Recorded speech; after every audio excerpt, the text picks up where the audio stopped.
Hello students, I am Akansha and today we are going to start exercise 4.3 of chapter 4, that is quadratic equation.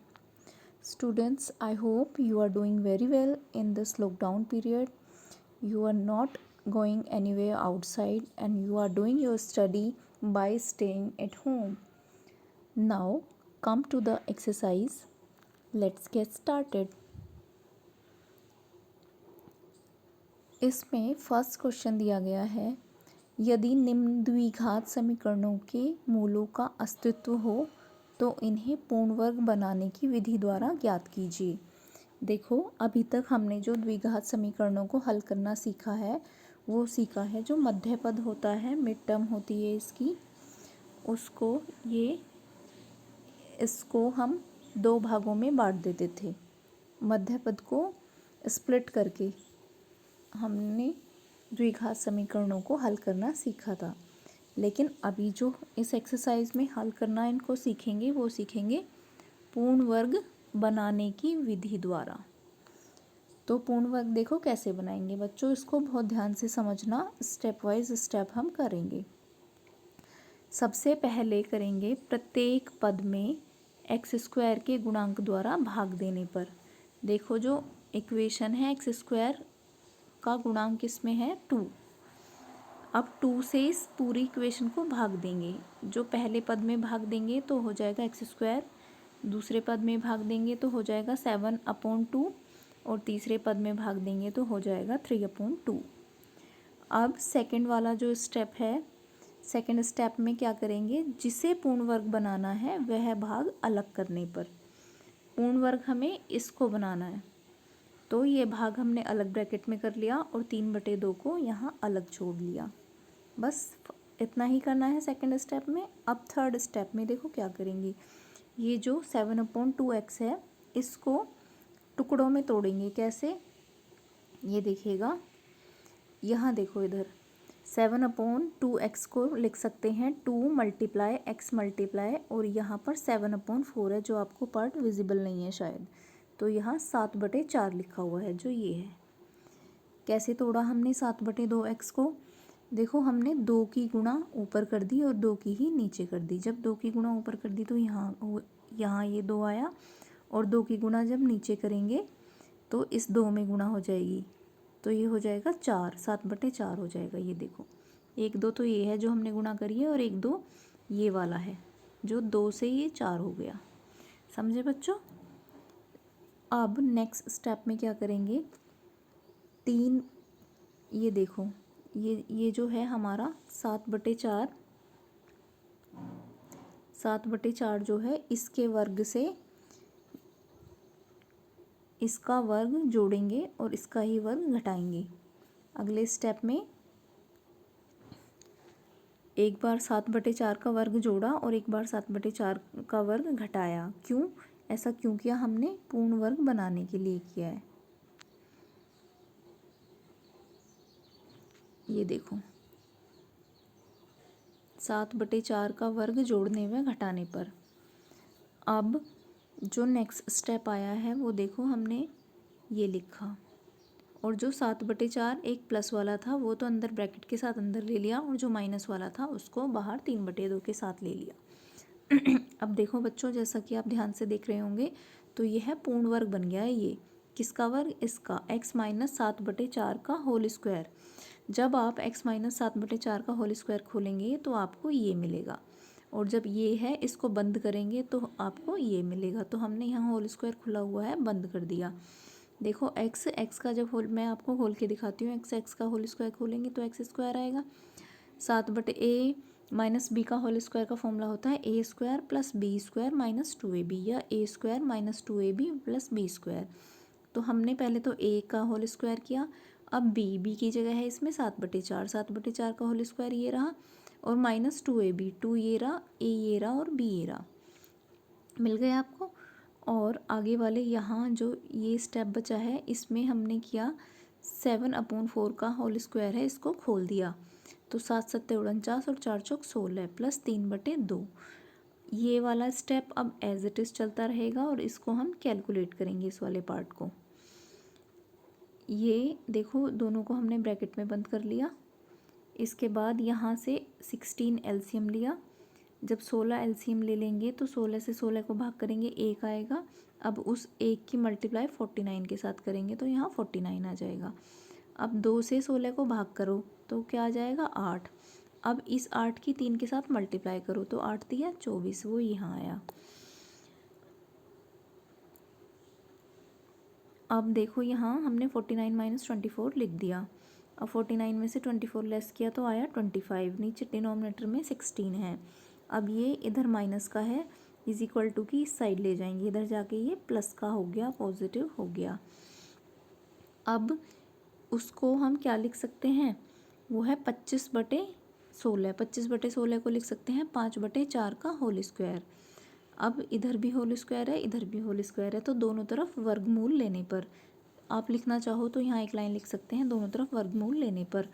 जब दोनों तरफ वर्गमूल ले लेंगे तो हो जाएगा x minus 7/4 is equal two plus minus. क्यों ऐसा क्यों होता है, क्योंकि आप चाहे प्लस के 5/4 का वर्ग कर लो जब भी 25/16 मिलेगा, चाहे माइनस के 5/4 का वर्ग कर लो तब भी 25/16 ही मिलेगा। इसलिए जब भी वर्गमूल लेते हैं वो प्लस और माइनस में संख्या आ जाती है। ये आया प्लस माइनस 5/4। तो देखो हल, ये जो माइनस का 7/4 है इसको भी इस साइड ले गए तो हो गया प्लस का 7/4 और ये है प्लस माइनस 5/4। अब 4 नीचे सेम है डिनोमिनेटर में, तो 4 एक बार लिख लिया, ऊपर वाली संख्याओं को इस तरह लिख लिया 7 + -5। अब ये देखो एक बार 7 और 5 के बीच में प्लस चिन्ह लेंगे, एक बार माइनस का चिन्ह लेंगे। जब हमने प्लस लिया तो दोनों को जोड़ दिया, 7 और 5 हो गए 12। 12/4 बराबर आया 3 और 7 में से 5 गया तो 2। 2/4 बराबर आया 1/2। तो अतः समीकरण के मूल क्या आए हैं 3, 1/2। ये आया आंसर। आई होप आपको समझ में आ गया होगा। इफ़ समझ में नहीं आया है, आपको कोई प्रॉब्लम आई है तो आप मुझे ग्रुप में इन्फॉर्म करेंगे। अब चलते हैं नेक्स्ट क्वेश्चन की तरफ। नेक्स्ट क्वेश्चन, इसका जो सेकंड पार्ट है वो भी आपको पहले 2 से भाग करना है पूरी इक्वेशन को, फिर पार्ट्स को अलग करना है। ये आपको स्वयं अभ्यास करना है। इसके बाद चलते हैं थर्ड पार्ट की तरफ जो है रूट में। एक मैं क्वेश्चन आपको रूट वाला समझाना चाहती हूँ। देखो इसमें जो 4x² है प्लस 4√3 है, ये इस पार्ट को अलग ब्रैकेट में बंद कर लिया और 3 को यहाँ छोड़ दिया। 3 को हमने अलग क्यों छोड़ा और इन्हें अलग क्यों बंद किया, क्यों, क्योंकि देखो 4x² को हम लिख सकते हैं 2x² और 4√3x को क्या लिख सकते हैं 2 गुणा 2x गुणा √3। इनको इसलिए ब्रेक किया क्योंकि हमें पूर्ण वर्ग बनाना था। जब भी पूर्ण वर्ग बनाते हैं तब उसको इसी टाइप से ब्रेक करते हैं। तो देखो ये आया 4x² + 4√3। x को क्या लिख दिया हमने 2x का होल स्क्वायर प्लस 2 × 2x × √3। इसको ये फॉर्मूले के अकॉर्डिंग ब्रेक होता है क्योंकि फॉर्मूले में आता है 2ab।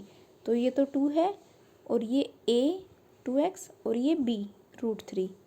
अब √3 क्योंकि हमारे पास b टर्म अभी मिसिंग है तो उसके लिए क्या करेंगे, √3 का वर्ग जोड़ने व घटाने पर, जैसे हमने लास्ट क्वेश्चन में भी किया था, जोड़ा व घटाया था 7/4 का वर्ग, इसी तरह से इसमें भी जोड़ेंगे और घटाएंगे √3 का वर्ग। उसमें 2 के साथ यहाँ गुणा में 7/4 आ रहा था इसलिए उसका वर्ग जोड़ा व घटाया था। यहाँ 2 × 2x के साथ गुणा में क्या आ रहा है √3 आ रहा है, इसलिए √3 का वर्ग जोड़ने व घटाने पर। ये देखो यहाँ पर एक बार हमने जोड़ दिया, एक बार घटाया। ऐसा करने से इक्वेशन बैलेंस रहती है, उस पर कोई फ़र्क नहीं पड़ता। आप किसी को 4 रुपये दे दो और उससे फिर ले लो तो बात वो की वही रह जाती है, कोई फ़र्क नहीं पड़ता। इसलिए हमने यहाँ जोड़ भी दिया और घटाया भी। क्वेश्चन सोल्व करने के लिए हम ऐसा करते हैं, बट इससे इक्वेशन की वैल्यू पर कोई इफेक्ट नहीं जाता है। अब देखो √3 को तो अंदर ब्रैकेट में ले लिया प्लस वाला, और जो माइनस वाला था इसको ब्रैकेट के बाहर ले लिया क्योंकि पूर्ण वर्ग इसी का बनेगा, इसलिए इसको अंदर लिया है एक पार्ट को और एक पार्ट को हमने बाहर ले लिया। अब देखो ये किसका होल स्क्वायर बन गया 2x + √3 का होल स्क्वायर। जब आप 2x + √3 का होल स्क्वायर खोलेंगे तब आपको यही संख्या मिल जाएगी, क्या मिल जाएगी 2x का whole square plus 2 × 2x × √3 plus √3 का होल स्क्वायर। अब जो बाहर ये √3 था, √3 का होल स्क्वायर जो था, √3 का होल स्क्वायर 3 ही हो जाता है। ये देखो √3 का होल स्क्वायर करेंगे, इसका मतलब होता है √3 मल्टीप्लाई बाई √3। जब √3 की √3 से मल्टीप्लाई करेंगे तो √9 आ जाता है, और जब √9 का रूट लेते हैं तो 3 आ जाता है। इसलिए ये √3 का होल स्क्वायर 3 हो गया, और ये +3 था ही। अब ये 3 से 3 कट गया तो यहाँ कुछ नहीं बचा, तो 2x plus √3 is equal to क्या आया, 0। अब जब ये होल स्क्वायर है तो इसको दो पार्ट्स में खोल कर लिख दिया। अब यदि, जैसे हम पहले भी क्वेश्चंस में करते थे, यदि करते थे, बाद में जब 2 ब्रैकेट आ जाते थे, अब देखो वही कंडीशन आ गई, 2 ब्रैकेट आ गए। अब एक बार फर्स्ट ब्रैकेट लेंगे, यहाँ क्योंकि दोनों सेम हैं तो दोनों एक ही बार ले लिए। 2x plus √3 is equal to 0, तो x इज इक्वल टू हो जाएगा, ये √3 इधर जाके माइनस का हुआ और ये 2 अपॉन में आ गया, -√3/2। तो समीकरण के मूल क्या आ जाएंगे, माइनस का √3/2, और सेकंड भी माइनस का √3/2 ही आएगा। This is your answer. अब बच्चों क्वेश्चन नंबर जो इसका 4th पार्ट है, ये है 2x² प्लस x प्लस 4। इसमें भी आप 2 से पहले इक्वेशन को डिवाइड करेंगे सारे को, और तब इसको आप हल करेंगे। इसकी भी आप खुद से प्रैक्टिस कीजिए। अब क्वेश्चन नंबर 2 की तरफ चलते हैं। क्वेश्चन नंबर 2 में बोला गया है, प्रश्न 1 में दिए गए द्विघात समीकरणों के मूल द्विघाती सूत्र का उपयोग करके ज्ञात कीजिए। देखो, हम किसी भी इक्वेशन को 3 टाइप से हल करते हैं मूल निकालने के लिए। पहला मिड टर्म को स्प्लिट करके, सेकंड पूर्ण वर्ग बनाकर, जो भी बताया है आपको मेथड, और थर्ड है द्विघाती सूत्र का इस्तेमाल करके। हम द्विघाती सूत्र का इस्तेमाल करेंगे इसमें। ये आपका थर्ड मेथड हो जाएगा, and this is last method. ये देखो इक्वेशन दी गई है, हमें इक्वेशन लेनी है क्वेश्चन 1 में जो दी गई हैं चारों, तो हमने 1 का फर्स्ट पार्ट ले लिया क्वेश्चन में ही, क्योंकि बोला गया है 1 में से ही दिए गए द्विघात समीकरण लेने हैं। अब इसमें तुलना करनी है क्या, किससे, ax² plus bx plus c। इससे तुलना क्यों करेंगे, क्योंकि हमारा ये स्टैंडर्ड इक्वेशन है या मानक समीकरण है, इसी से हम तुलना करते हैं। तो देखो, a की वैल्यू आ जाएगी 2, b की आ जाएगी -7 और c की आ जाएगी 3। अब देखो, इस फॉर्मूले को सब बच्चे अच्छे से लर्न करेंगे। दिस इज़ द द्विघाती सूत्र या क्वाड्रेटिक फॉर्मूला। ये होता है x² is equal to -b plus minus √b² - 4ac/2a। अब इस फॉर्मूले में हम वैल्यूज़ रख देंगे। देखो, b की जगह पर क्या रखेंगे, -7, ये हमने रखा -7, फिर प्लस माइनस लगाया, b² की जगह -7 का होल स्क्वायर -4ac, 4 तो है ही फॉर्मूले में, और a की वैल्यू है 2 रख दी, और c की वैल्यू है 3 रख दी। अब इसको सोल्व करेंगे, माइनस माइनस हो जाएगा, ये प्लस का 7। अब ये प्लस माइनस जो फॉर्मूले में है वो एज इट इज़ लगाया, -7 का वर्ग करेंगे तो 49 ही मिलेगा। माइनस का वर्ग प्लस में हो जाता है, क्योंकि माइनस की माइनस से गुणा करके प्लस हो जाता है, माइनस माइनस प्लस। इसके बाद ये वाला जो माइनस है ये यहाँ पर उतार दिया, और 4 दूनी 8 और 8 दिया 24, ये 24 आ गया। अपोन में 2 दूनी 4 आ गया। अब देखो, x इज इक्वल टू क्या आ जाएगा, 7 प्लस माइनस √25, ये √25 हो गया। देखो, 49 में से 24 गया तो क्या आ जाएगा, 25। यहाँ पर आया 25/4। 25 क्योंकि रूट के अंदर है तो इसका रूट ले लेंगे तो आ जाएगा 5। तो हो गया 7 प्लस माइनस 5/4। तो जैसे हमने लास्ट इक्वेशन में किया था, एक बार प्लस के साथ लेंगे और एक बार माइनस के साथ लेंगे। तो x is equal to 7 plus 5/4, तो क्या हो जाएगा, 7 और 5 12/4 बराबर आया 3, और 7 माइनस 5/4, 7 में से 5 गया तो 2/4, इससे इसको काट दिया 2 बार, तो ये हो जाएगा 1/2। अतः समीकरण के मूल क्या आए, 3 और 1/2 आए। देखो, आंसर वही आएगा, आप किसी भी मेथड का चाहे इस्तेमाल कर लें, आंसर आपको सेम मिलेगा। हमने इस फर्स्ट क्वेश्चन के लिए दोनों मेथड यूज़ कर लिए हैं, पूर्ण वर्ग बनाने की विधि भी और द्विघात सूत्र भी यूज़ कर लिया, दोनों से आंसर सेम आया है। आगे जो बच्चों इसके पार्ट्स हैं, 3 पार्ट्स, इनकी आप प्रैक्टिस करेंगे, सेम ऐसे ही होंगे। ये मेथड उससे ज़्यादा इजी है, इसमें फॉर्मूले में डायरेक्ट वैल्यूज़ प्लेस करो और आंसर आप ले सकते हो। बच्चों, ये तो इस एक्सरसाइज का पार्ट 1 है। पार्ट 1 में मैंने आपको क्वेश्चन 1 एंड 2 समझा दिया गया है। बाकी के क्वेश्चन बचे हुए जो हैं वो मैं आपको पार्ट 2 की वीडियो में भेजती हूँ। So thank you girls for this the video.